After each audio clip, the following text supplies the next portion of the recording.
Canada Ontario کے شہر London کو آج دھند نے اپنی لپیٹ میں لیا ہوا ہے۔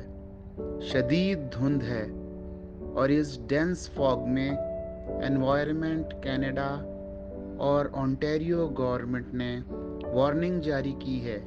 اسپیشلی ڈرائیونگ کے حوالے سے خاص ہدایات جاری کی گئی ہیں کہ بہت محتاط ہو کر گاڑی چلائی جائے۔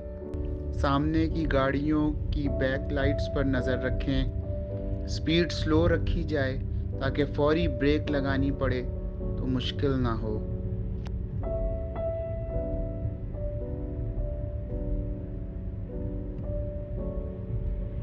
موسم کی مناسبت سے مجھے معروف شاعر امجد اسلام امجد کا ایک بہت ہی خوبصورت شعر یاد آ رہا ہے۔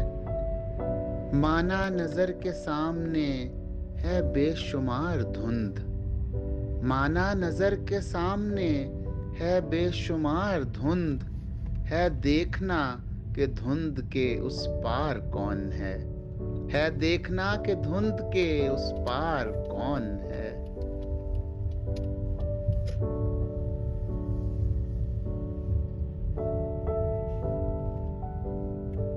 اس موسم میں سب سے بڑا مسئلہ یہ ہوتا ہے کہ ویزیبلٹی بہت کم ہو جاتی ہے، اور کچھ علاقوں میں تو انوائرمنٹ کینیڈا نے وارننگ بھی جاری کی ہے کہ ویزیبلٹی نیئر زیرو ہوگی۔ ویزیبلٹی کی کمی کی وجہ سے عام سڑکوں اور خصوصاً ہائی ویز پر ڈرائیونگ بہت خطرناک ہو جاتی ہے، اور کئی ایک گاڑیاں حادثات کا شکار بھی ہو جاتی ہیں۔ اس لیے بہت احتیاط کی ضرورت ہوتی ہے۔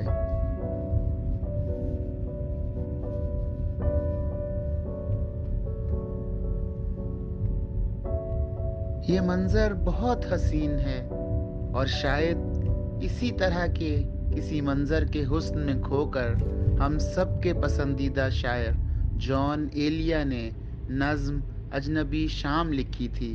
مجھے یہ نظم بہت پسند ہے، آپ سے بھی شیئر کرتا ہوں۔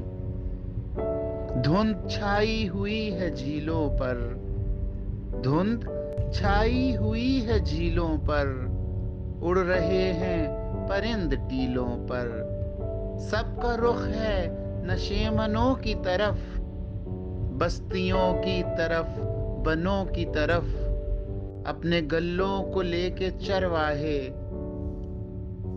سرحدی بستیوں میں جا پہنچے۔ دل ناکام میں کہاں جاؤں، اجنبی شام میں کہاں جاؤں۔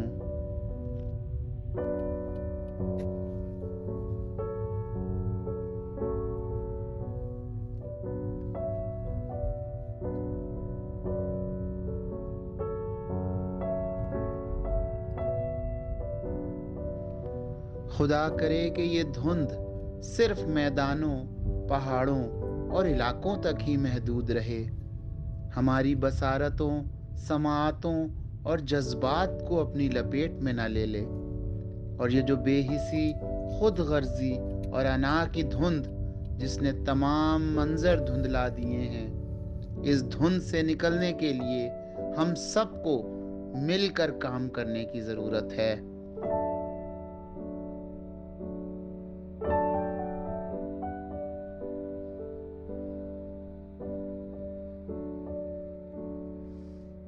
آپ میرے چینل کو سبسکرائب کر لیں تاکہ ہر نئی آئندہ آنے والی ویڈیو سب سے پہلے آپ تک پہنچ سکے۔ اس کے علاوہ کمنٹ باکس میں اپنی رائے کا اظہار ضرور کیجیے تاکہ اگلے پروگراموں کو اور بہتر بنایا جا سکے۔ شعر و غزل کے اگلے پروگرام تک کے لیے اپنے میزبان بابر عطا کو اجازت دیجیے۔ اللہ نگہبان۔